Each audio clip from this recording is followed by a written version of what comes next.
जय हिंद। आ, कुछ सेकंड की वीडियो देख के आप ये अनुमान मत लगाइएगा कि कैसा हमें समझ में आ रहा है कि नहीं आ रहा है। तो उसके लिए कुछ मिनट तक देखिए, फिर आगे आप नोटिस करेंगे कि आपको खुद समझ में आ रहा है, तो खुद ही आप वीडियो को पूरा देखेंगे, हमको कहना नहीं पड़ेगा। तो मैं आज इस वीडियो में कुछ टॉपिक हैं उसको पढ़ाऊँगा, जैसे कि सैंपल साइज है, सैम्पलिंग फ्रेम है और सैम्पलिंग एरर है। ये कुछ पॉइंट्स हैं उसको मैं पढ़ाऊँगा, और इधर सोर्स ऑफ सैम्पलिंग एरर्स भी हैं। ये कुछ पॉइंट्स इस वीडियो के मेन पॉइंट्स होंगे। सैंपल साइज है कोई भी एक्सपेरिमेंट के अगर इंडिविजुअल अलग अलग सैंपल को हम लोग इकट्ठा कर लेंगे और उसकी काउंटिंग कर लेंगे तो उसी को हम लोग सैंपल साइज कहते हैं। सैंपल साइज नाम से भी क्लियर होगा। सैम्पलिंग क्या है? सैम्पलिंग कुछ नहीं, ये प्रोसेस होता है सेलेक्टिंग द सबसेट। अब सबसेट यहाँ क्यों बोला गया है? क्योंकि पॉपुलेशन जो है वो कोई बड़ा सा सेट होगा, उसके अंदर से हम लोग छोटे छोटे टुकड़े निकालेंगे, जिसका नाम हम लोग इसीलिए जनरल फॉर्म में सबसेट दिया गया है। और उसका नाम तो सैंपल होता है, वो पहले मैं पढ़ा चुका हूँ, शॉर्ट वीडियो बन गया था। तो अब मैं सोच रहा हूँ थोड़ा लॉन्ग वीडियो बनाने का। तो सैंपल बता दिया था, और इसी प्रोसेस को हम लोग सैम्पलिंग कहते हैं। यहाँ पर दूसरा भी डिफिनेशन है। Sampling is the process in statistical analysis in which the researchers take a predetermined number of the observation from a larger population. तो आपको समझ में आ ही गया होगा। कुछ नहीं, एक सिंपल से बात कहा, ये एक प्रोसेस है जिसमें हम लोग सबसेट को सेलेक्ट करते हैं। और यहाँ दूसरी है टॉपिक सैम्पलिंग फ्रेम। तो सैम्पलिंग फ्रेम जो है, the list of all the sampling unit with the reference to which relevant data are to be collected.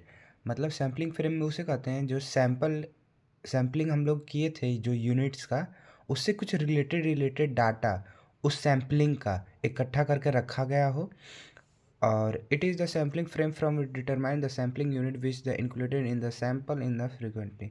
और वो जो है सैम्पलिंग यूनिट के बारे में बताता हो, अगर उसको हम लोग एक फ्रेम में रख देंगे तो उसी का नाम सैम्पलिंग फ्रेम होता है।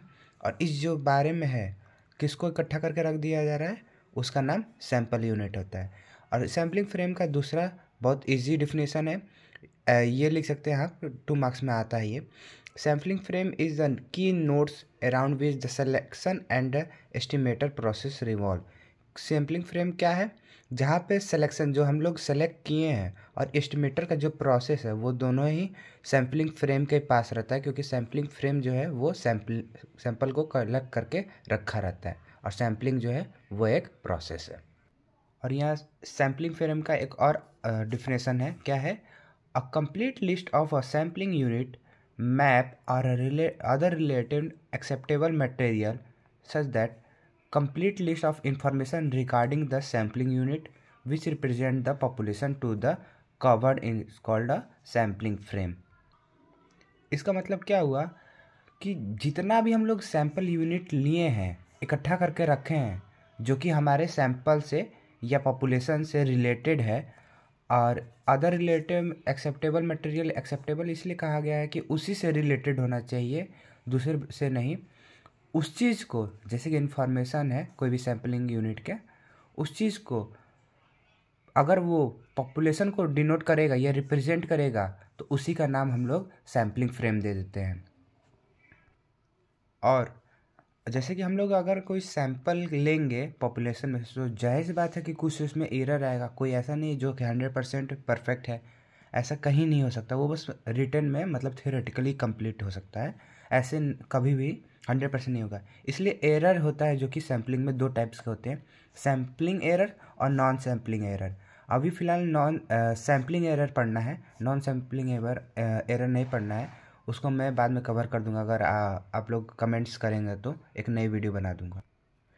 जैसे इस टॉपिक से, सैम्पलिंग एरर से नाम से ही मालूम चल रहा है कि अगर हम लोग कोई सैम्पलिंग कर रहे हैं, जिस सैंपल को इकट्ठा कर रहे हैं पॉपुलेशन में से, अगर उसमें कोई एरर आ जाता है तो उसे हम लोग सैम्पलिंग एरर कह सकते हैं। जैसे कि अगर सैम्पलिंग हम कर रहे हैं, मान चलिए कोई कॉलेज है, उसमें कुछ जैसे कि बीएससी स्टूडेंट का हम लोग को सैम्पलिंग लेना है कि 19 एज वाले कितने हैं।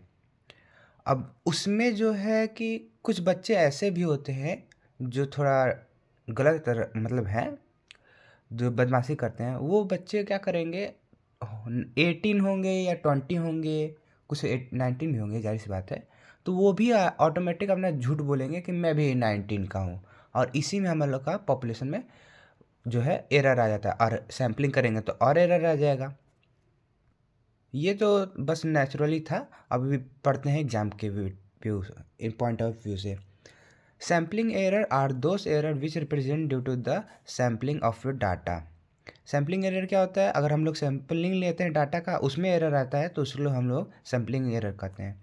A samples cover only a fraction of a population from which it is drawn and it is sort of the substituted for a complete elimination. और जो सैम्पल एरर है, जाहिर सी बात है कि वो बहुत छोटी फ्रैक्शन अमाउंट में होगा पूरे पॉपुलेशन के। अब जाहिर सी बात है, जब हम लोग सैंपल ले रहे हैं तो उसमें एरर जो है वो पूरे पॉपुलेशन तो हो नहीं सकता, शॉर्ट फॉर्म में ही होगा, इसलिए यहाँ पर फ्रैक्शन में बोला गया है। The information gathered through a sample survey is used to draw inference about the certain characteristic of the population, as the inference about the population parameter is drawn from the sample statistics.